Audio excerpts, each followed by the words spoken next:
দেখতে পারবেন চাকরিতে প্রবেশের বয়সীমাটি বৃদ্ধির বিষয়টি নিয়ে ছোট করে বলেন টেলিভিশনটা লাগানো যায় আমার এটা অল্প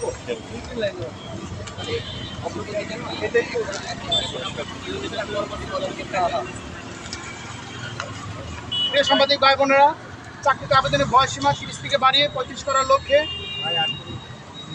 সারা বাংলাদেশের তরুণ শিক্ষার্থীরা ইতিমধ্যে রাজপথে আন্দোলন লড়াই সংগ্রাম চালিয়ে যাচ্ছে। তারই ধারাবাহিকতায় সেই বিষয়টি উপলব্ধি করে 2018 সালে বাংলাদেশ সরকার নির্বাচনী ইশতেহারে চাকরিতে প্রবেশের বয়সীমাটি বৃদ্ধির বিষয়টি নিয়ে তারা একটি ইশতেহার করেছিলেন।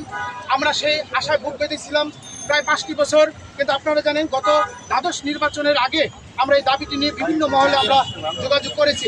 ইতিমধ্যে আপনারা জানেন 2024 সালের 7 জানুয়ারি নির্বাচনের পর বাংলাদেশ আওয়ামী লীগ সরকার পুনরায় যখন সরকার গঠন করে, তখন আমরা আবারও পুনরায় এই দাবিটি নিয়ে বিভিন্ন মহলে আমরা যোগাযোগ